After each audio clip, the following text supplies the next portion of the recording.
L'air salé de Santorin caresse mon visage alors que je contemple l'horizon infini depuis la terrasse de ma suite. Les dômes bleus d'Oya s'étendent devant moi comme un conte de fées, mais mon cœur est aussi vide que ces chambres luxueuses. Mon mari. Alexander est sur le balcon voisin, parlant au téléphone en grec à propos de plans architecturaux et de permis de construction. Même pendant notre lune de miel, les affaires passent avant moi. 3 jours se sont écoulés depuis mon arrivée dans cet hôtel-boutique, construit dans une ancienne maison de capitaine, et chaque instant semble être une mensonge parfaitement orchestrée.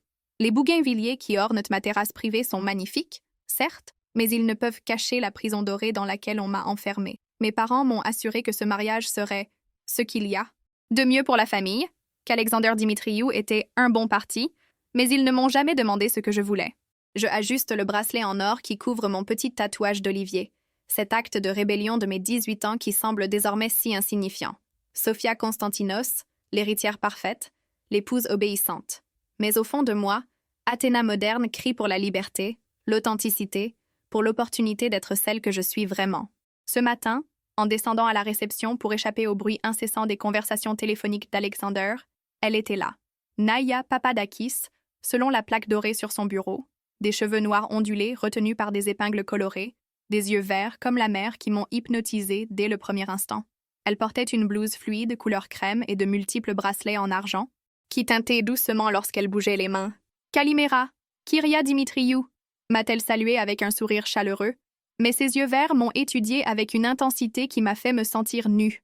Ce n'était pas le regard poli et distant auquel j'étais habituée de la part du personnel. C'était comme si elle pouvait voir à travers ma façade parfaite, directement jusqu'à l'âme tourmentée qui se cachait dessous. « S'il vous plaît, juste Sophia » ai-je murmuré, surprise par la supplication dans ma voix.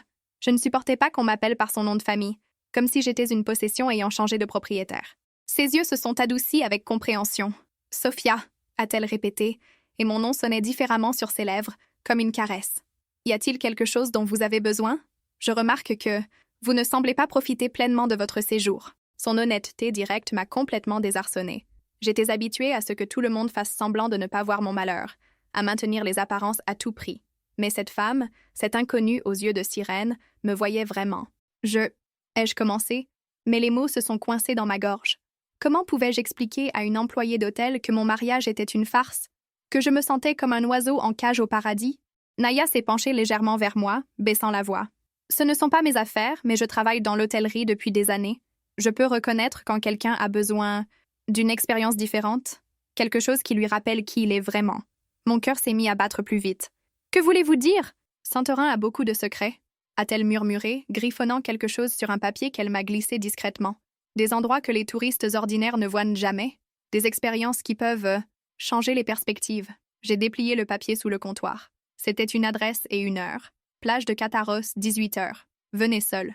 J'ai levé les yeux vers elle, mon pouls s'accélérant. « Pourquoi feriez-vous cela pour moi? » Ses lèvres se sont courbées en un sourire mystérieux. « Parce que je reconnais quelqu'un qui est perdu.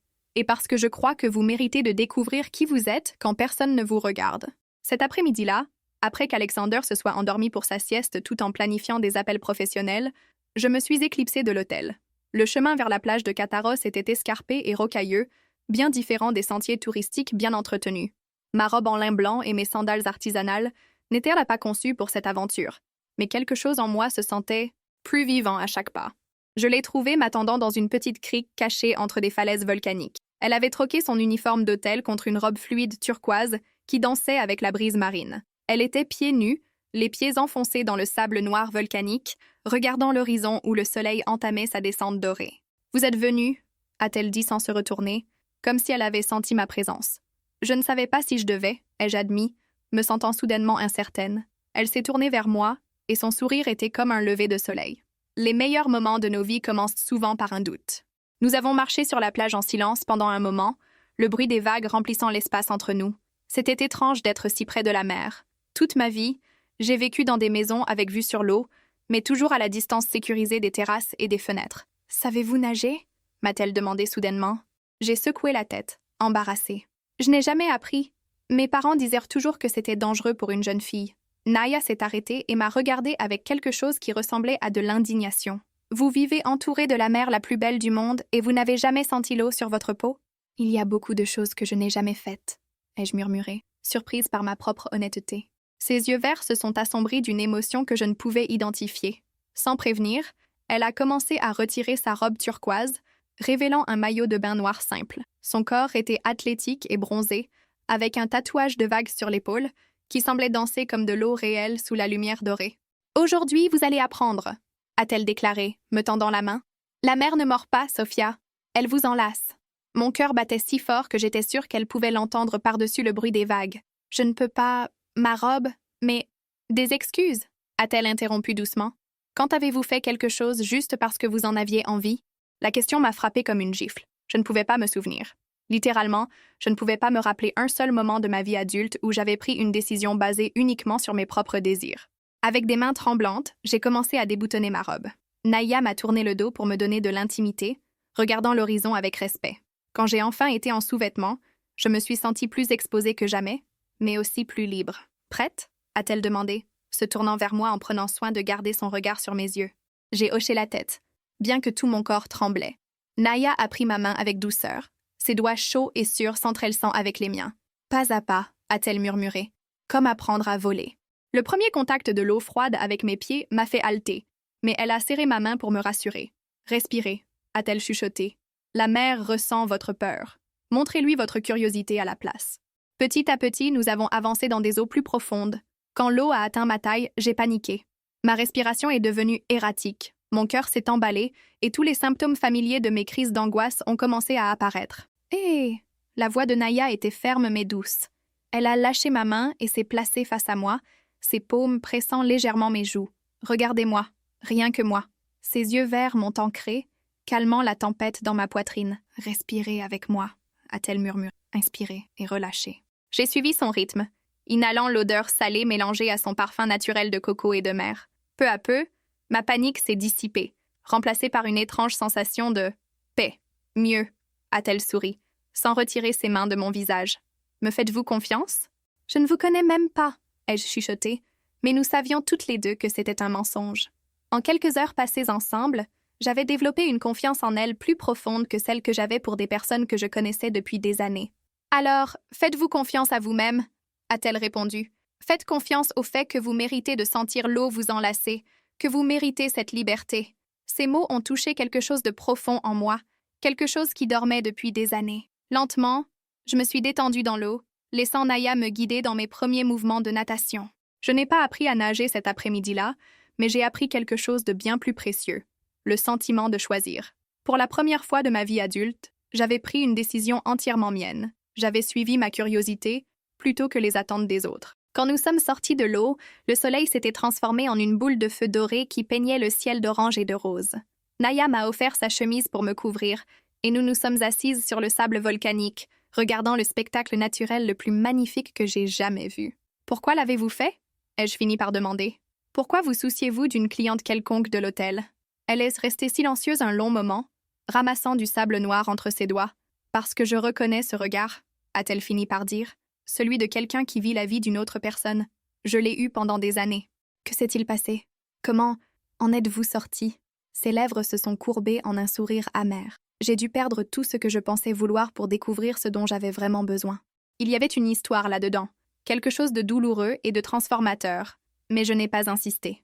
À la place, nous sommes simplement restés assises ensemble alors que les étoiles commençaient à apparaître dans le ciel violet. « Je devrais rentrer », ai-je murmuré finalement, bien que chaque fibre de mon être voulait rester sur cette plage secrète pour toujours. « Oui », a acquiescé Naïa, mais aucune de nous n'a bougé.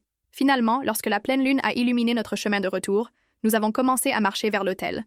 À l'entrée arrière, Naïa s'est arrêtée. « Sophia » a-t-elle dit doucement. Et encore une fois, mon nom sonnait comme de la musique sur ses lèvres. « Demain, si vous voulez, je peux vous montrer d'autres endroits. Des lieux où vous pourrez découvrir qui vous êtes quand personne d'autre ne définit qui vous devriez être. » Mon cœur s'est accéléré d'anticipation et de terreur à parts égales. Mon mari... Il sera occupé avec ses appels jusqu'à 5 heures, comme toujours, a-t-elle interrompu avec un sourire complice.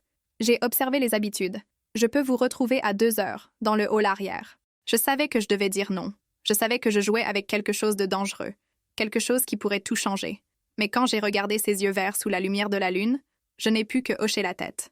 Cette nuit-là, je suis restée éveillée dans ma suite de luxe, écoutant la respiration lourde d'Alexander dans le lit voisin, pensant à la sensation de l'eau salée sur ma peau et à la chaleur des mains de Naya me guidant vers la liberté. Pour la première fois depuis des années, je ne me sentais pas comme une prisonnière dans ma propre vie. Je ne savais pas où cette aventure inattendue avec la mystérieuse réceptionniste me mènerait, mais pour la première fois de ma vie, je n'avais pas besoin de le savoir. Vouloir le découvrir suffisait. Chers amis qui m'accompagnaient dans cette histoire, avant de continuer le voyage de Sophia, je vous invite à vous abonner à la chaîne pour ne manquer aucun chapitre de cette aventure romantique à Santorin.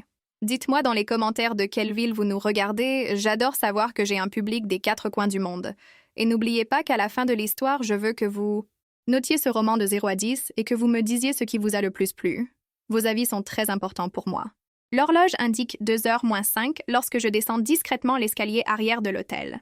Alexander est exactement là où Naya l'avait prédit, dans son bureau temporaire, entouré de plans et parlant au téléphone avec quelqu'un à propos de permis de démolition et de projection de bénéfices.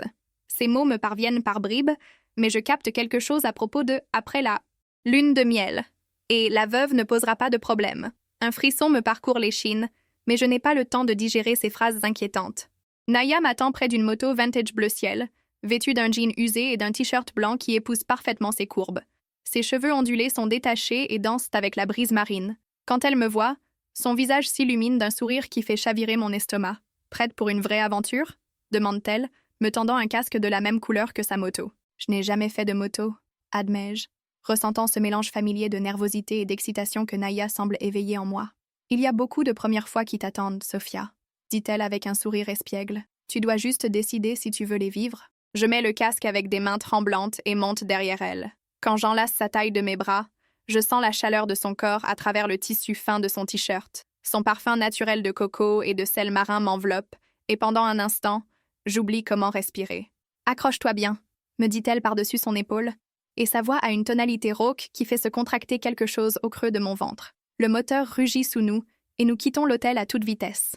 Le vent fouette ma robe en lin rose pâle, et mes sandales tiennent à peine à mes pieds, mais peu m'importe. Pour la première fois de ma vie, je me sens pleinement vivante. Naya conduit sur des chemins sinueux que je n'avais jamais vus, s'éloignant des routes touristiques pour s'enfoncer dans l'intérieur montagneux de l'île. Nous passons devant des vignobles anciens, des maisons de pêcheurs abandonnées et des champs d'oliviers qui s'étendent jusqu'à l'horizon. À chaque kilomètre, je sens que je m'éloigne de Sofia Dimitriou, l'épouse obéissante, et que je me rapproche de celle que je suis vraiment. Enfin, nous nous arrêtons devant une petite taverne familiale nichée entre des cyprès centenaires. L'endroit semble tout droit sorti d'une autre époque, des tables en bois usées sous une pergola couverte de vignes, des chats somnolents au soleil, et l'arôme d'huile d'olive et d'origan flottant dans l'air. « Yamas, Naya !» crie une femme âgée depuis la cuisine, la saluant comme si elle faisait partie de la famille. « Voici Kyria Maria », me présente Naya. Elle fait la meilleure moussaka de toute la Grèce, et pourtant, sa famille se dispute férocement pour ce titre. Maria m'observe avec des yeux astucieux et sages, puis dit quelque chose à Naya en grec rapide que je ne comprends pas entièrement. Naya rougit et répond quelque chose qui fait rire la femme âgée. « Que lui as-tu dit ?» demandai-je lorsque nous nous asseyons à une table isolée avec vue sur les vignobles. « Je lui ai dit que tu étais spéciale, » répond Naya, évitant mon regard. Et elle a dit qu'elle l'avait déjà remarqué. Mon cœur s'accélère à ces mots. Spéciale comment? Naya me regarde enfin, et il y a quelque chose de vulnérable dans ses yeux verts que je n'avais pas vu auparavant, comme quelqu'un qui mérite d'être vu, vraiment vu. Maria arrive avec des plats que nous n'avons pas commandés. Des dolmades maison, du tzatziki crémeux, des tomates fraîches avec de la feta qui fond dans la bouche, et du pain chaud qui sent le paradis. C'est une nourriture simple, authentique, totalement différente des dîners formels à 5 plats auxquels je suis habituée. « Parle-moi de toi », dis-je à Naya pendant que nous goûtons la nourriture. « Comment as-tu fini par travailler dans un hôtel à Santorin ?»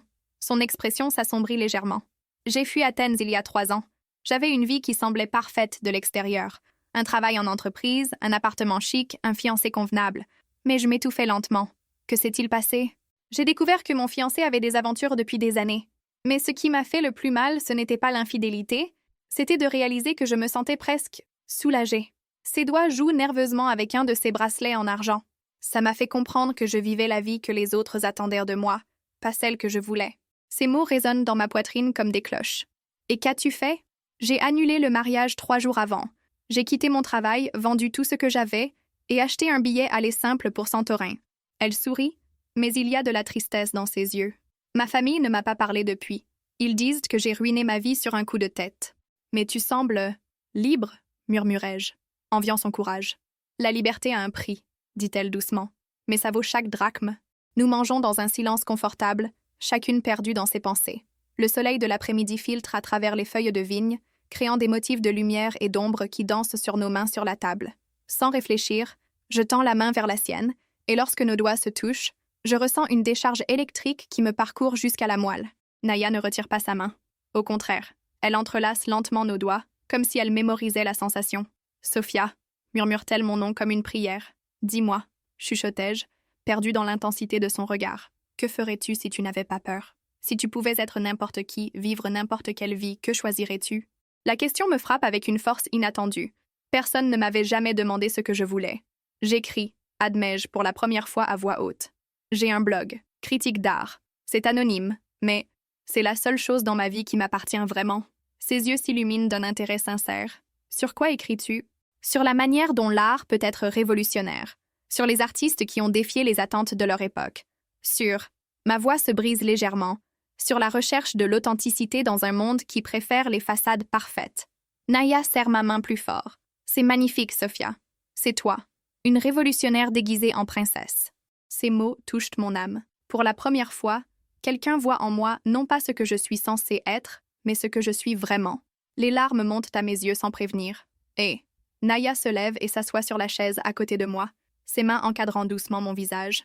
Qu'est-ce qui ne va pas? Ah, c'est juste que personne ne m'avait jamais vue ainsi auparavant, comme si j'étais réelle. Ses pouces caressent mes joues, essuyant les larmes que je ne savais pas avoir versées. Tu es la personne la plus réelle que j'ai jamais rencontrée, Sophia.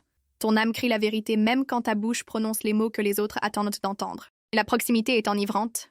Je peux compter chacun de ses longs cils, voir les petites taches dorées dans ses yeux verts, sentir la chaleur de son souffle sur ma peau. Le monde disparaît jusqu'à ce qu'il ne reste que nous deux dans cette bulle d'intimité. Naya, chuchotai-je, sans savoir exactement ce que je veux dire, mais ayant besoin de prononcer son nom.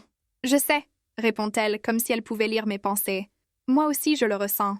Je ne sais pas qui bouge en premier, mais soudain, ses lèvres effleurent les miennes dans le baiser le plus doux, le plus tendre que j'ai jamais connu. C'est complètement différent des baisers mécaniques que j'échange avec Alexander. C'est du feu et de la tendresse, de la curiosité et de la reconnaissance, comme si nos âmes se saluaient pour la première fois. Quand nous nous séparons, nous tremblons légèrement toutes les deux. « Sophia », dit Naya, sa voix rauque d'émotion, « je ne veux pas compliquer ta vie, mais elle est déjà compliquée. » L'interrompais-je, surprise par mon propre courage. Elle est compliquée depuis des années. Ça semble être la première chose simple que j'ai dans ma vie. Elle sourit, et c'est comme voir le soleil se lever. Simple mais dangereux. Les meilleurs moments le sont souvent, réponds-je, utilisant ses propres mots d'hier. Nous rentrons à l'hôtel alors que le soleil commence à descendre vers l'horizon, mais avant d'entrer, Naya m'arrête. Viendras-tu demain? Il y a quelque chose que je veux te montrer, quelque chose que je pense que tu as besoin de voir. Quoi? Une surprise? Mais j'ai besoin que tu me fasses confiance. Je regarde les fenêtres de ma suite, où Alexander est probablement encore occupé avec ses appels et ses plans. Puis, je regarde Naya, avec ses cheveux ébouriffés par le vent et ses yeux pleins de promesses d'aventure. « Je te fais confiance », dis-je. Et c'est la vérité la plus pure que j'ai prononcée depuis des années. Cette nuit-là, tandis qu'Alexander dort profondément après une autre après-midi de travail important, je reste éveillée à écrire sur mon blog. Pour la première fois, mes mots coulent librement et authentiquement, parlant de l'art de se redécouvrir, du courage qu'il faut pour être vulnérable, de la beauté de trouver quelqu'un qui vous voit vraiment. Je ne mentionne ni nom ni lieu spécifique, mais j'écris sur des yeux verts comme la mer Égée et sur la sensation de se réveiller après des années de sommeil. J'écris sur des baisers qui ont le goût de la liberté et sur la beauté terrifiante de vouloir quelque chose qui pourrait tout changer. Quand je publie l'article intitulé « L'art de la transformation personnelle », je sais que j'ai franchi une ligne. Je ne me contente plus d'observer l'art des autres. Je crée mon propre chef-d'œuvre, peignant ma vie avec des couleurs dont j'ignorais l'existence. Le téléphone d'Alexander sonne sur la table de nuit, interrompant mes pensées. À moitié endormi, il répond en grec. De ma position, j'entends des bribes. La propriété sera prête pour la démolition. Après le divorce, elle ne se doute de rien. Mon sang se glace. Divorce? Démolition? De quelle propriété parle-t-il? Un terrible pressentiment commence à se former dans mon estomac, mais avant que je puisse pleinement comprendre ce que je viens d'entendre, Alexander raccroche et se retourne de son côté. Je reste éveillée le reste de la nuit, regardant le plafond, tandis que les mots d'Alexander résonnent dans ma tête. Quoi qu'il planifie, cela va bien au-delà de notre mariage. Et j'ai le terrible pressentiment que Naya et son hôtel pourraient être au cœur de tout cela. Demain, je devrais trouver des réponses. Mais pour l'instant, je m'accroche au souvenir des lèvres de Naya contre les miennes et à la sensation d'être vivante pour la première fois depuis des années. Quoi qu'il m'attende, je sais que je ne peux plus redevenir la femme que j'étais avant de la rencontrer. Je me réveille avant l'aube avec l'écho des mots d'Alexander encore dans ma tête. Divorce, démolition, elle ne se doute de rien. Les phrases se répètent comme un mantra sinistre alors que j'observe son profil endormi dans le lit voisin. Pour la première fois depuis que je le connais, je le regarde vraiment. Ses traits sont durs même dans le sommeil, sa mâchoire crispée comme s'il planifiait quelque chose même dans ses rêves. Je me lève silencieusement et marche vers la terrasse. La mer Égée s'étend à l'infini sous la lumière nacrée de l'aube, mais la beauté du paysage ne peut apaiser l'inquiétude qui grandit dans ma poitrine. J'ai besoin de réponses, et j'ai le sentiment que Naya pourrait les avoir, même si elle ne le sait pas. À 10 heures du matin, après qu'Alexander soit parti pour une réunion importante à Fira, je descends à la réception. Naya n'est pas à son poste habituel. À sa place, il y a un jeune homme nommé Costas, qui m'informe qu'elle a dû partir pour des affaires familiales urgentes. Des affaires familiales? Demandai-je, me souvenant qu'elle m'avait dit que sa famille ne lui parlait plus depuis 3 ans. Costas hausse les épaules. Tout ce que je sais, c'est qu'elle a reçu un appel tôt ce matin et qu'elle est partie en courant. Elle semblait très bouleversée. Une sensation d'alarme m'envahit. Quelque chose ne va pas. Terriblement pas. Je passe le reste de la journée à explorer l'hôtel, mais avec un regard nouveau.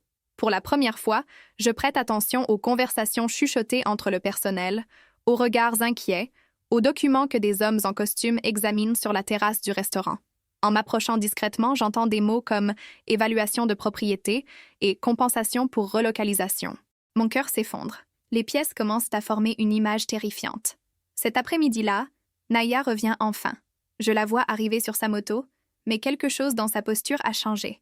Ses épaules sont tendues, son visage pâle, et quand elle entre dans l'hôtel, elle évite délibérément mon regard. Je la suis jusqu'à la réception, où elle se place derrière le comptoir, comme s'il s'agissait d'un bouclier. « Naya », dis-je doucement. « Que s'est-il passé? Vas-tu bien ?» Elle lève les yeux, et ses yeux verts sont remplis d'un mélange de douleur et de quelque chose qui ressemble dangereusement à de la trahison. « Sophia », dit-elle mon nom, comme si cela lui faisait mal de le prononcer. « Je pense que nous devons parler. » Mon estomac se noue. « À propos de quoi? »« De qui tu es vraiment?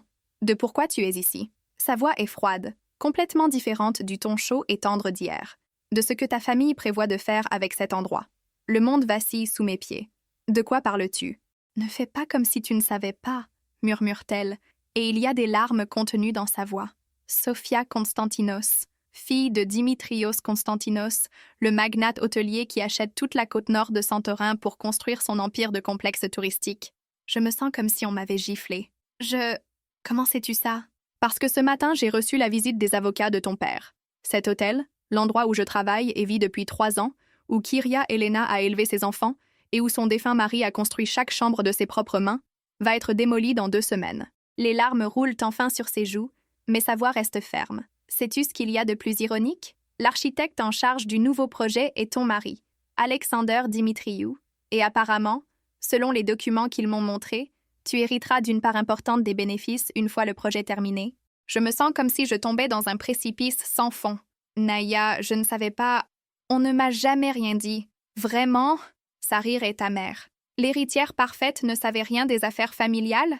L'épouse obéissante n'avait aucune idée des plans de son mari? C'est vrai! Criai-je, sans me soucier de qui pourrait m'entendre. Je ne sais rien des affaires de mon père. Ils me tiennent à l'écart de tout. Comme c'est pratique, réplique-t-elle. Mais je vois une fissure dans son armure de froideur. Naya, s'il te plaît. Je m'approche du comptoir, ayant besoin qu'elle me croie. Hier soir, j'ai entendu Alexander parler au téléphone de démolition et de divorce. Je n'ai pas compris de quoi il s'agissait, mais maintenant, mon Dieu, maintenant tout a du sens. Son expression commence à s'adoucir légèrement. Qu'as-tu entendu exactement? Je lui raconte tout ce dont je me souviens de la conversation téléphonique, voyant ses yeux s'agrandir de compréhension et d'horreur. « Sophia, » dit-elle lentement, « je crois que tu as été amenée ici sous de faux prétextes. Ta lune de miel, ce n'est pas vraiment une lune de miel. C'est un alibi. Que veux-tu dire? Pendant que tu es ici, jouant le rôle de l'épouse amoureuse, ton mari finalise tous les détails juridiques. Quand vous rentrerez à Athènes, les papiers seront déjà signés, les propriétés transférées et le projet approuvé. Tu seras l'héritière innocente qui ne savait rien. La vérité me frappe comme un tsunami. Et ensuite, ils divorceront de moi, n'est-ce pas? Une fois qu'ils n'auront plus besoin de moi pour sauver les apparences. Naya hoche la tête tristement, probablement avec une compensation généreuse pour te faire taire. Je m'appuie sur le comptoir, sentant mes jambes flancher. Toute ma vie a été un mensonge. Même ce mariage, il n'a jamais été réel pour lui. Je suis désolée, murmure Naya, et je vois son colère se transformer en compassion. Je suis désolée de t'avoir accusé. Je suis désolée que tu aies découvert la vérité de cette manière. Combien de temps leur reste-t-il? Demandai-je. 2 semaines. Kyria Elena et sa famille recevront une compensation. Mais ce n'est pas suffisant pour acheter quelque chose de comparable sur l'île. Ils devront partir pour Athènes ou une des îles plus petites. Je pense à la femme âgée qui nous a préparé le repas le plus délicieux de ma vie, à son sourire chaleureux et à ses yeux sages. Je pense à tous les souvenirs contenus dans ces murs de pierre volcaniques, aux histoires d'amour et de famille qui vont être effacées par des machines de démolition. Je ne peux pas laisser cela arriver, murmurai-je, surprise par la fermeté de ma voix. Naya me regarde avec incrédulité. Sophia, c'est plus grand que toi. Ton père est l'un des hommes les plus puissants de Grèce. Tu ne peux pas arrêter ça. Peut-être que je ne peux pas l'arrêter, admets-je, mais je peux essayer. Et plus important encore, je peux m'assurer que la vérité éclate au grand jour. Une idée commence à germer dans mon esprit. Mon blog, Athéna Moderne, compte plus d'un demi-million d'abonnés internationaux. Beaucoup d'entre eux sont des journalistes, des critiques d'art, des activistes culturels. Si je pouvais documenter cette histoire, montrer comment des magnates comme mon père détruisent le patrimoine culturel pour des profits, j'ai besoin de ton aide, dis-je à Naya. Pourquoi? Pour exposer ça, pour dire la vérité. Mais j'ai besoin de documents, de témoignages, de preuves. Naya m'étudie longuement. Cela pourrait ruiner ta vie, Sophia. Ta famille, ton mariage, ton héritage. Tu pourrais tout perdre. Et qu'ai-je vraiment eu? Rétorquai-je. Une vie que je n'ai pas choisie, un mariage qui est une farce, de l'argent taché de sang. Si je dois perdre tout cela pour sauver quelque chose qui compte vraiment, quelque chose d'authentique et de beau comme cet endroit, eh bien, qu'il en soit ainsi. Les yeux de Naya se remplissent de larmes à nouveau. Mais cette fois, elles sont différentes. Ce sont des larmes d'espoir, d'admiration, de quelque chose qui ressemble beaucoup à l'amour. Il y a autre chose que tu dois savoir, dit-elle doucement, à propos de pourquoi cet endroit signifie tant pour moi. Dis-moi, Kyria Elena est ma marraine. Quand je suis arrivée ici il y a 3 ans, brisée et sans direction, elle m'a accueillie comme une fille. Elle m'a appris ce qu'est l'hospitalité véritable, comment créer un foyer pour les voyageurs perdus, comment trouver une famille dans des endroits inattendus. Sa voix se brise. Cet endroit n'est pas seulement mon travail, Sophia. C'est mon refuge, mon sanctuaire. C'est là que j'ai appris à être moi-même. Mon cœur se fend en voyant sa douleur. Sans réfléchir, je tends la main vers la sienne sur le comptoir. Alors nous le sauverons, dis-je avec détermination. Nous trouverons un moyen. Pourquoi? Murmure-t-elle. Pourquoi ferais-tu cela? Tu me connais à peine, tu connais à peine cet endroit. Parce que tu m'as appris ce que signifie être authentique. Parce que tu m'as montré que ça vaut la peine de se battre pour les choses qui comptent vraiment. Je serre sa main. Et parce que je crois que je suis en train de tomber amoureuse de toi. Les mots sortent avant que je puisse les retenir, suspendus dans l'air entre nous comme une confession sacrée. Naya me regarde avec des yeux pleins d'émerveillement et de tendresse. Sophia, tu n'as pas à dire quoi que ce soit, me hâtai-je d'ajouter. Juste, j'avais besoin que tu le saches. J'avais besoin que tu saches que ce n'est pas juste de la culpabilité ou de la rébellion. C'est réel. Elle se penche sur le comptoir et prend mon visage entre ses mains, exactement comme elle l'a fait au restaurant de Kyria Maria. Moi aussi, je suis en train de tomber amoureuse de toi, murmure-t-elle. Et c'est la chose la plus terrifiante et la plus belle qui me soit jamais arrivée. Cette fois, lorsque nous nous embrassons, c'est différent. C'est urgent et désespéré, comme si nous étions 2 personnes en train de se noyer qui s'accrochent l'une à l'autre. C'est un baiser qui parle de temps limité et d'enjeux impossibles, d'amour naissant au milieu du chaos. Quand nous nous séparons, nous savons toutes les deux que tout a changé. Nous ne sommes plus seulement 2 femmes explorant une attirance mutuelle. Nous sommes maintenant des alliés dans une bataille qui pourrait nous coûter tout. Alors, dit Naya, essuyant ses larmes avec le dos de sa main, par où commençons-nous? Par les documents. J'ai besoin de copies de tous les documents légaux, de photos de l'hôtel et de la propriété, de témoignages d'Elena et d'autres propriétaires affectés. Et moi, j'ai besoin d'accéder à ton monde, réplique-t-elle. J'ai besoin de comprendre comment fonctionne l'empire de ton père, qui sont ses alliés, où sont ses vulnérabilités. Ça, je peux l'obtenir. Alexander a des copies de tous les documents dans notre suite.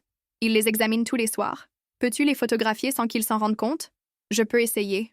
Mon cœur bat d'un mélange de terreur et d'adrénaline. Mais s'il me découvre, alors nous devrons nous assurer qu'il ne te découvre pas. Nous passons l'heure suivante à planifier notre stratégie. C'est risqué. Peut-être suicidaire du point de vue de mon avenir financier et familial. Mais pour la première fois de ma vie, je me bats pour quelque chose en quoi je crois vraiment. Quand je me prépare enfin à remonter dans ma suite, Naya m'arrête une dernière fois. « Sophia, dit-elle, quoi qu'il arrive, je veux que tu saches que ces derniers jours avec toi ont été les plus réels de ma vie. Les miens aussi, réponds-je, scellant la promesse avec un dernier baiser, avant de me séparer d'elle et d'affronter la vie que je dois démanteler pour construire celle que je veux vraiment. Les 3 jours suivants se transforment en une danse dangereuse d'espionnage domestique et de subterfuge romantique. Pendant la journée, je maintiens la façade de l'épouse parfaite. Je prends le petit déjeuner avec Alexander sur la terrasse pendant qu'il examine ses documents, je l'accompagne à des dîners d'affaires où je souris poliment pendant qu'il parle de projets de développement et je...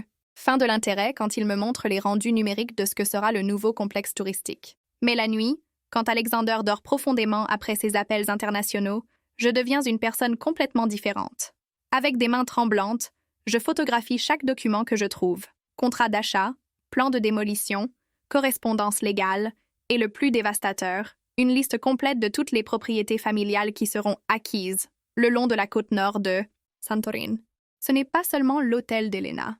Ce sont des dizaines d'entreprises familiales, des maisons appartenant aux mêmes familles depuis des générations, de petites tavernes avec des histoires centenaires. Mon père et Alexander prévoient d'effacer des siècles de patrimoine culturel pour construire un méga-complexe qui promet des expériences grecques authentiques dans un environnement totalement artificiel. L'ironie me retourne l'estomac. Chaque matin, je retrouve Naya à différents endroits.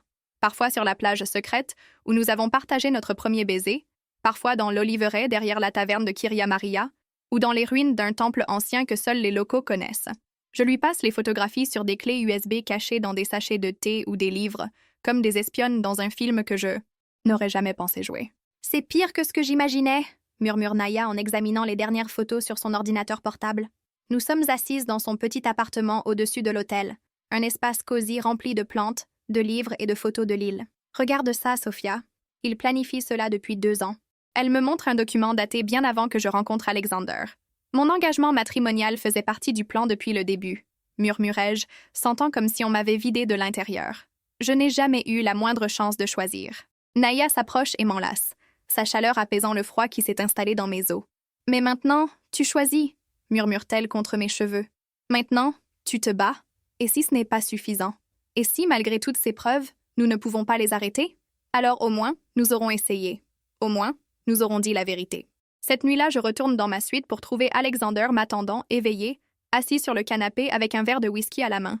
Mon cœur s'arrête. « Où étais-tu » demande-t-il, et il y a quelque chose de différent dans sa voix, quelque chose de dangereux. Sur la terrasse, mange, essayant de garder ma voix stable. Je n'arrivais pas à dormir. Étrange, dit-il, se levant lentement. Parce que je suis allé te chercher sur la terrasse il y a 1 heure et tu n'y étais pas.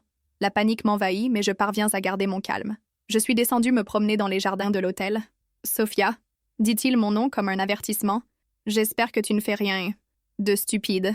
Comme quoi? » Il s'approche jusqu'à être face à moi, si près que je peux sentir l'alcool dans son souffle. Comme interférer dans des affaires que tu ne comprends pas, comme poser des questions sur des choses qui ne te concernent pas. Je ne vois pas de quoi tu parles, réponds-je, mais ma voix tremble légèrement. Le personnel de l'hôtel a mentionné que tu posais beaucoup de questions ces derniers temps. À propos de la propriété, des propriétaires, des plans futurs. Ses yeux se plissent. Ils ont aussi remarqué que tu passais beaucoup de temps avec une certaine employée. Mon sang se glace. Naya est gentille avec moi. Elle m'a montré l'île. Oui, c'est ce que j'ai entendu. Alexander se sert un autre whisky, le bruit du liquide versé remplissant le silence tendu. Savais-tu que Naya Papadakis a un passé d'activiste? Elle a participé à plusieurs manifestations contre des développements touristiques sur d'autres îles avant de venir ici. La peur me poignarde l'estomac. Je ne savais pas ça. Bien sûr que non. Tu es très innocente, Sophia. Très confiante. Il prend une gorgée de sa boisson, m'observant. Ce serait dommage que quelqu'un profite de cette confiance pour te remplir la tête d'idées fausses. Alexander, je ne comprends pas pourquoi tu es énervé. Parce que j'ai une réputation à protéger, explose-t-il. Et pour la première fois, je vois sa véritable nature. Parce que ce projet est trop important pour qu'une épouse curieuse le ruine avec des questions stupides. Sa façade est enfin complètement tombée. Il ne prétend plus être l'époux aimant. Je vois maintenant ce qui a toujours été là. Un homme froid et calculateur qui me voit comme un outil pour atteindre ses objectifs. « Projet » demandai-je, feignant l'ignorance bien que je sache exactement de quoi il parle. « Le développement de la côte nord. Ton père et moi travaillons là-dessus depuis 2 ans. » Il passe une main dans ses cheveux, clairement frustrée d'avoir révélé autant. Et je ne permettrai à personne de le saboter maintenant que nous sommes si près du but. Saboter? Comment pourrais-je saboter quelque chose comme ça? Ne fais pas l'ingénue, Sophia. Ton blog. Le monde s'arrête. Mon cœur cesse de battre. Mon blog? Athéna moderne. Très astucieux. Utilisez le nom de la déesse grecque de la sagesse. Son sourire est cruel. Pensais-tu vraiment que nous ne le saurions pas? Ton père surveille tes activités en ligne depuis que tu as commencé cette chose. Nous devions nous assurer que tu n'écrivais rien qui pourrait nuire aux intérêts familiaux. La trahison est si complète que je reste sans souffle. Vous avez lu mes écrits tout ce temps? Bien sûr. Et je dois admettre que tu es plutôt doué. Surtout ces articles récents sur la transformation personnelle et trouver l'authenticité. Très inspiré. Son ton est moqueur. Je me demande ce qui t'a tant inspiré. Je me sens comme si on m'avait arraché la peau. Mon espace le plus privé, mon seul refuge de créativité authentique, a été violé depuis le début. Mais ne t'inquiète pas, continue Alexander. Après notre retour à Athènes et la finalisation du divorce, tu pourras écrire ce que tu veux.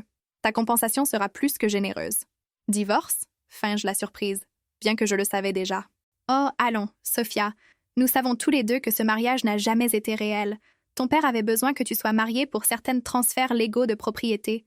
J'avais besoin de connexions familiales pour obtenir certains permis difficiles. C'était bénéfique pour nous deux. Et après? Après, tu seras libre. Très riche et très libre. Tu pourras écrire tous les articles sur l'authenticité que tu veux depuis ta villa à Mykonos.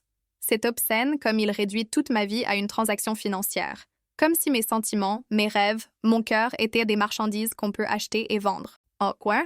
Et si je ne veux pas divorcer? Demandai-je. Non pas parce que je veux rester mariée à lui, mais parce que j'ai besoin de comprendre tous les aspects de son plan. Tu n'as pas le choix, ma chère. Les documents sont déjà prêts. Ton père les signera à ta place si nécessaire. Il s'approche dangereusement. Mais ce serait beaucoup plus facile pour tout le monde si tu coopérais. Est-ce une menace? C'est une réalité. Ta mère dépend entièrement de ton père pour sa subsistance. Si tu décides d'être difficile, eh bien, ce serait regrettable qu'elle rencontre soudainement des difficultés financières. La mention de ma mère est le coup final. Alexander a trouvé mon point le plus vulnérable. Ma mère, qui a perdu son propre père jeune et n'a jamais appris à être financièrement indépendante. Ma mère, qui fait entièrement confiance à mon père et qui souffrirait profondément si elle perdait la sécurité qu'il lui procure. Je comprends, murmurai-je, me sentant comme si je me noyais. Excellent! Je suis ravie que nous soyons clairs. Alexander finit son whisky. Maintenant, j'espère que tu n'auras plus de promenades nocturnes. Et j'espère surtout que tu n'auras plus de leçons culturelles avec le personnel de l'hôtel. Bien sûr, dis-je, ma voix à peine un murmure. Bien, nous partons dans 3 jours, dès que les derniers documents seront finalisés. Je te suggère d'utiliser ce temps pour dire au revoir à ta nouvelle amie, de manière appropriée, bien sûr. Quand il va enfin se coucher, je reste assise sur la terrasse jusqu'au lever du soleil, pleurant silencieusement pour tout ce que j'ai perdu et tout ce que je suis sur le point de perdre.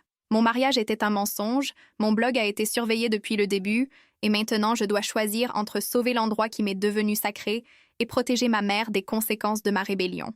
Mais alors que je regarde le lever de soleil doré sur la mer Égée, une résolution ferme commence à se former dans ma poitrine. Alexander a commis une erreur cruciale. Il m'a sous-estimée.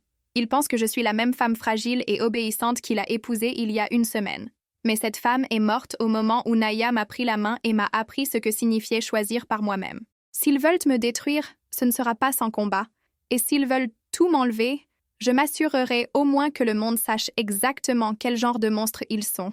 La guerre a officiellement commencé, et pour la première fois de ma vie, je suis prête à me battre. Au lever du jour suivant, je trouve une note glissée sous ma porte. De l'écriture soignée de Naya, elle dit simplement « Plage secrète. Urgent. Viens seul. » Je sors de la suite avec le cœur battant si fort que je suis sûre qu'il va réveiller Alexander. Mais il ronfle profondément, perdu dans des rêves qui impliquent probablement des machines de démolition et des profits faramineux. Je trouve Naya faisant les 100 pas nerveusement sur le sable volcanique, ses cheveux ébouriffés par le vent matinal. Quand elle me voit, elle court vers moi et m'enlace avec une désespérance qui m'effraie. « Sophia, quelque chose de terrible est arrivé, » murmure-t-elle à mon oreille. « Quoi? Kyria Elena a reçu une visite hier soir. Des hommes de ton père. Ils lui ont donné un ultimatum. Vendre immédiatement pour la moitié du prix initialement convenu, ou faire face à des procédures judiciaires qui pourraient durer des années et lui coûter tout ce qu'elle a. Mon cœur s'effondre. Que va-t-elle faire? Elle n'a pas le choix. Elle a signé les papiers ce matin.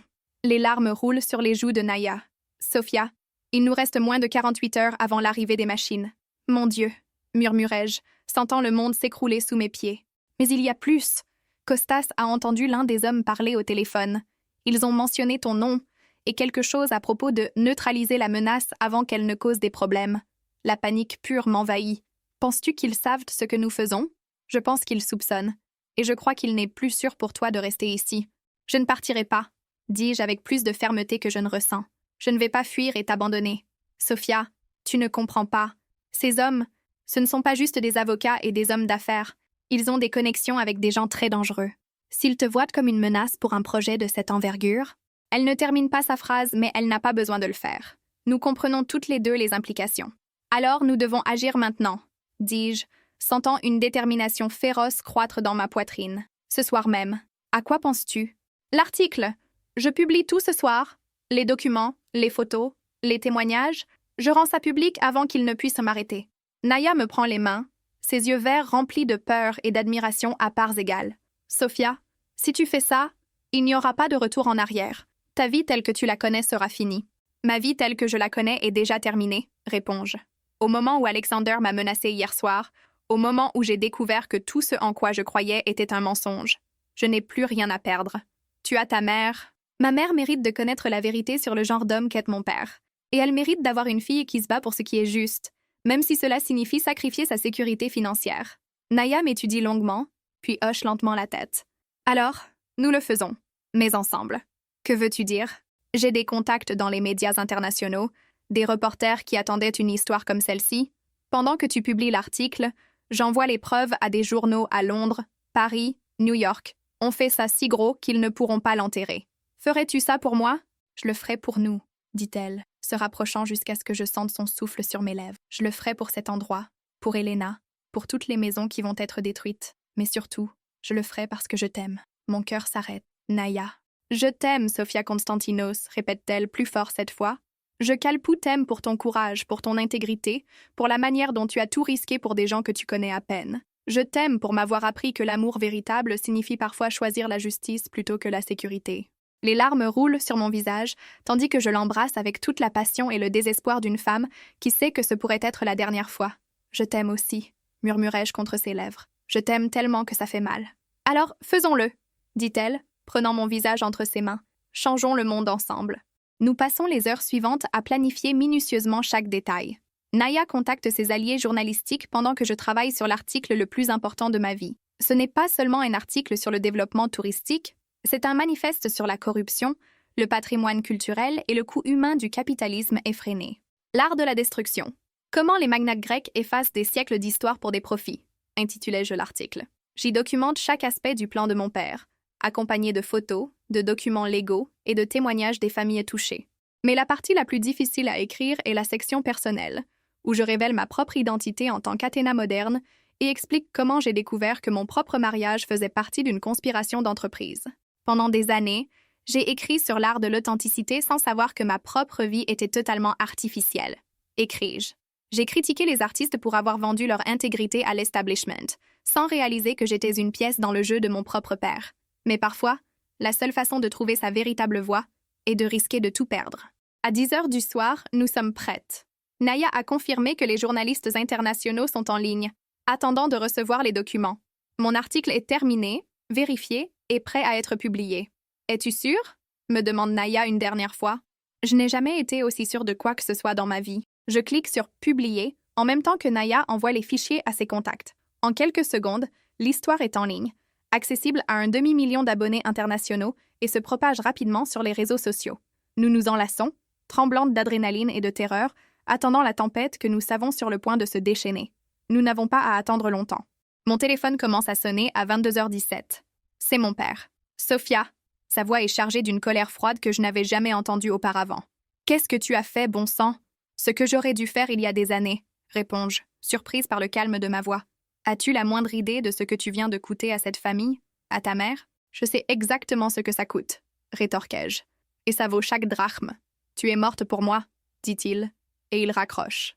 5 minutes plus tard, Alexander fait irruption sur la plage comme un ouragan humain. « Sophia !» hurle-t-il, son visage déformé par la rage. « Où es-tu? Où es-tu » Naya et moi courons, main dans la main, vers sa moto. Mais Alexander est plus rapide que prévu. Il nous rattrape juste au moment où Naya démarre le moteur. « Tu ne vas nulle part !» crie-t-il, m'agrippant le bras si fort que je crie de douleur. « Lâche-la !» hurle Naya, mais Alexander me tire déjà vers lui. « Tu vas retirer cet article immédiatement !» siffle-t-il à mon oreille, « ou je te jure devant Dieu que je te ferai regretter le reste de ta misérable vie. » Il est trop tard, haletai-je, luttant contre son emprise. C'est partout. Tu ne peux pas l'arrêter. Ses yeux deviennent noirs de fureur. Pendant un instant, je crois sincèrement qu'il va me frapper. Mais alors Naya est là, le repoussant avec une force que je ne savais pas qu'elle possédait. « Ne la touche pas !» crie-t-elle. Alexander vacille en arrière, mais son expression devient encore plus dangereuse. « Toi !» dit-il à Naya avec un venin pur dans la voix. « Tu l'as corrompu.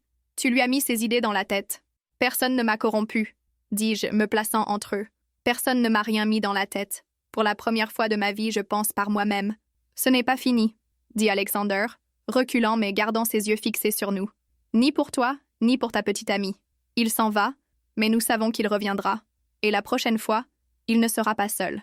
Nous devons quitter l'île, » dit Naya, tremblante. « Ce soir. »« Non, » réponds-je, sentant un calme étrange m'envahir. « Si nous fuyons, ils ont gagné. Si nous fuyons, cet endroit et toutes les familles touchées restent sans voix. »« Sophia, ce n'est pas sûr. Rien de ce qui vaut la peine d'être fait n'est sûr, » l'interrompais-je. « C'est toi qui me l'as appris. » Alors que nous retournons à l'hôtel pour affronter les conséquences de nos actions, mon téléphone ne cesse de sonner. Des appels de reporters, des messages de soutien de lecteurs du monde entier et des menaces de numéros inconnus. Mais aussi quelque chose d'inattendu. Un message de ma mère. « Ma fille, » dit son texte. « Je viens de lire ton article. Je suis fière de toi. Pour la première fois depuis des années, je suis fière d'être ta mère. Ton père peut couper ton argent, mais j'ai des économies secrètes. Si tu as besoin d'aide, je serai là. » Pour la première fois depuis le début de ce cauchemar, je souris sincèrement. Quoi qu'il arrive ensuite, je sais au moins que j'ai combattu pour quelque chose de réel. Je sais que, pour une fois dans ma vie, j'ai choisi l'amour plutôt que la peur. Si vous devez acheter cette vidéo avec un like et un abonnement à la chaîne, ce sera le plus petit prix que j'ai payé pour quelque chose qui en vaut vraiment la peine. Mais la véritable épreuve est encore à venir, car lorsque le soleil se lèvera sur Santorin le lendemain, nous savons que tout va changer pour toujours. 3 mois plus tard, je me tiens sur la terrasse de l'hôtel d'Elena, qui arbore désormais une plaque dorée indiquant « Patrimoine culturel protégé de Santorin ». Le soleil se couche sur la mer Égée avec la même magnificence qu'auparavant, mais tout a changé d'une manière que je n'aurais jamais pu imaginer. Mon article est devenu viral en quelques heures. Les hashtags Harder Save Santorini et Stop Cultural Destruction ont fait tendance pendant des semaines sur les réseaux sociaux internationaux. La pression médiatique a été si intense que le gouvernement grec a été contraint d'intervenir, révoquant tous les permis de construction et déclarant la côte nord zone de patrimoine protégé. Mon père a perdu des millions. Alexander a disparu de Grèce le lendemain de l'annulation officielle du projet, parti pour un paradis fiscal où les autorités grecques ne peuvent l'atteindre. Les documents que j'ai photographiés ont révélé un réseau de corruption si vaste que 3 ministres du gouvernement ont démissionné et font actuellement face à des accusations criminelles. Quant à moi, je suis techniquement ruinée. Mon père a tenu sa menace. J'ai été officiellement déshéritée, mon fonds fiduciaire gelé et mon mariage annulé pour fraude documentaire. Mais curieusement, je ne me suis jamais sentie plus riche. « À quoi penses-tu » demande Naya, apparaissant à mes côtés avec 2 verres de vin local. Elle porte une robe blanche simple qui danse avec la brise marine et ses cheveux sont relevés avec les mêmes épingles colorées qu'elle portait le jour où je l'ai rencontrée. « À quel point c'est étrange » réponds-je, acceptant le verre et entrelaçant mes doigts avec les siens. Pendant des années, j'ai vécu dans des manoirs et je me sentais comme une prisonnière.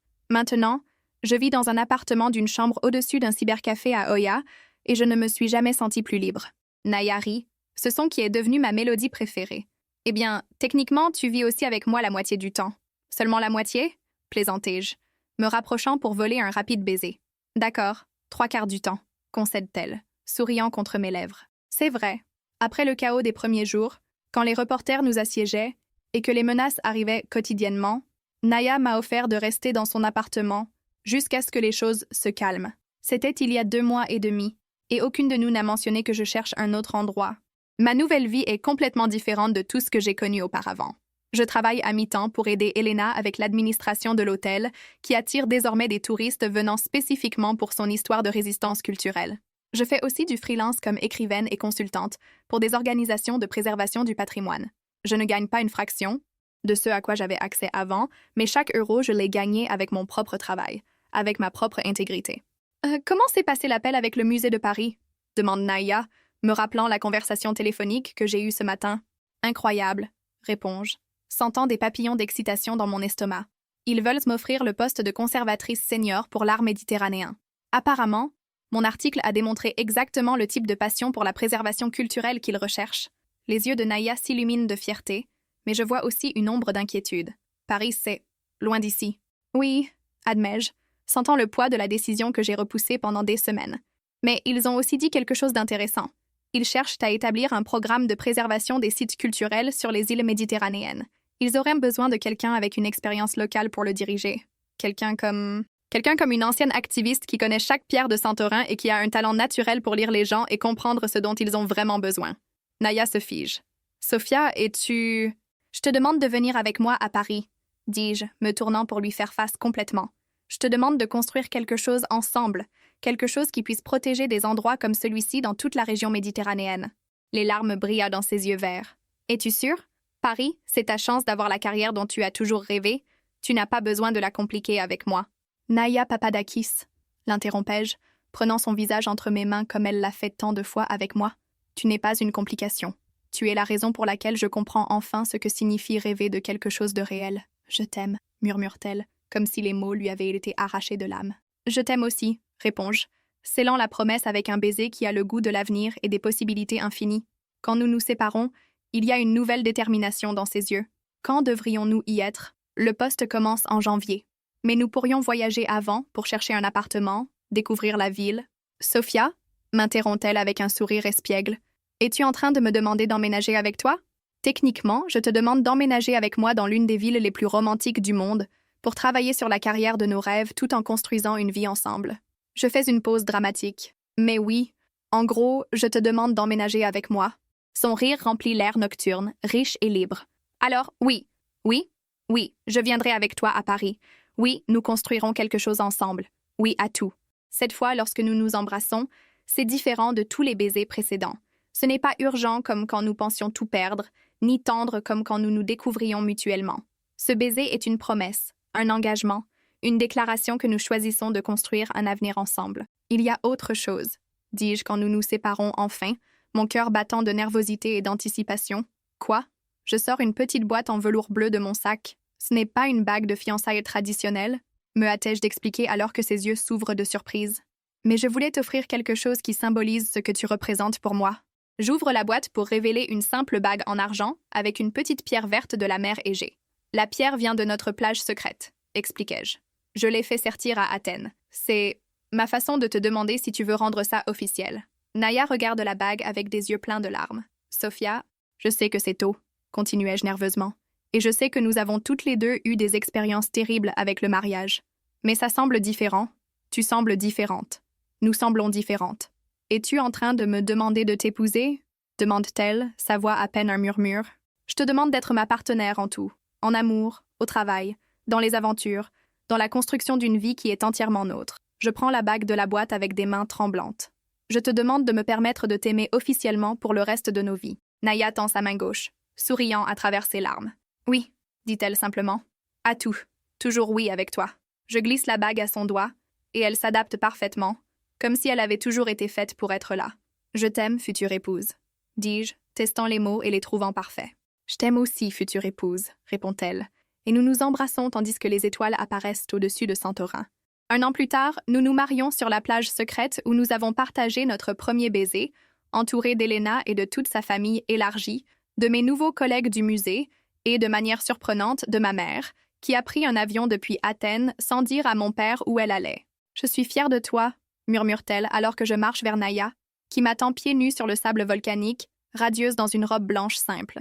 Ton père est peut-être trop aveuglé par l'orgueil pour le voir, mais nous avons élevé une femme extraordinaire. La cérémonie est petite, intime, totalement authentique. Elena nous marie en utilisant une combinaison de rites grecs traditionnels et de vœux personnels que nous avons écrits nous-mêmes. Je promets d'aimer Naya, dans les aventures et dans la paix, dans le courage et dans la vulnérabilité, à Santorin et à Paris, et dans tous les endroits où la vie nous mènera. Elle promet de toujours voir ma véritable âme, de soutenir mes rêves les plus fous, et de me rappeler quotidiennement que je mérite un amour totalement réel. Il n'y a pas de photographe professionnel, pas de robe de créateur, pas d'orchestre. Juste deux femmes qui s'aiment profondément, entourées de gens qui les aiment, promettant de construire une vie ensemble basée sur l'authenticité et le courage mutuel. C'est le mariage le plus beau que j'aurais pu imaginer. Maintenant, alors que j'écris ces dernières lignes depuis notre appartement à Paris, je peux voir la tour Eiffel depuis ma fenêtre et entendre Naya parler au téléphone en grec avec Elena, coordonnant notre prochaine visite à Santorin. En janvier, nous commencerons nos nouveaux emplois, mais nous avons déjà commencé à planifier des projets de préservation culturelle pour les îles grecques. Mon blog, maintenant que j'écris sous mon vrai nom, a plus d'abonnés que jamais. J'écris sur l'art, la politique culturelle, l'amour, l'importance de choisir l'authenticité plutôt que la sécurité. Chaque article reçoit des centaines de messages de femmes du monde entier qui me disent que mon histoire leur a donné le courage de changer leur propre vie. Mon père ne m'a jamais répondu aux lettres que je lui ai écrites, mais ma mère vient nous rendre visite tous les 3 mois et apprend le français pour mieux communiquer avec Naya. Elle dit qu'elle ne m'a jamais vue aussi radieuse, aussi pleinement moi-même. Parfois, je repense à cette première nuit à Santorin, quand je suis descendue à la réception de l'hôtel en me sentant complètement perdue. Naya avait raison. Elle a reconnu quelqu'un qui vivait la vie d'une autre personne. Mais ce qu'elle ne pouvait pas savoir à l'époque, c'est qu'elle reconnaissait aussi la femme qui deviendrait sa femme, sa partenaire, la personne avec qui elle construirait une vie plus belle que ce que l'une ou l'autre aurait pu rêver seule. L'amour véritable, j'ai découvert, ce n'est pas trouver quelqu'un qui complète votre vie existante. C'est trouver quelqu'un qui vous inspire à créer une vie entièrement nouvelle, une vie si authentique et courageuse que votre ancien moi ne la reconnaîtrait pas. Et cette vie, celle que nous construisons ensemble à Paris, tout en planifiant de retourner régulièrement dans notre paradis grec, est plus belle que tout ce que j'ai jamais écrit sur l'art de la transformation personnelle. Car il s'avère que l'art le plus beau que vous puissiez créer est votre propre vie réelle. Et c'est exactement ce que nous faisons, un jour à la fois, une aventure à la fois, un baiser à la fois. Chers lecteurs qui m'avaient accompagné dans ce voyage incroyable, merci beaucoup d'être restés jusqu'à la fin. Si cette histoire vous a inspiré ou ému, n'oubliez pas de liker et de vous abonner à la chaîne. Et s'il vous plaît, laissez-moi dans les commentaires une note de 0 à 10 pour cette histoire. C'est très important pour moi de savoir ce que vous en avez pensé et ce qui vous a le plus plu dans la romance de Sophia et Naya à Santorin. Vos avis comptent énormément pour moi et m'aident à créer un contenu toujours meilleur. À la prochaine aventure!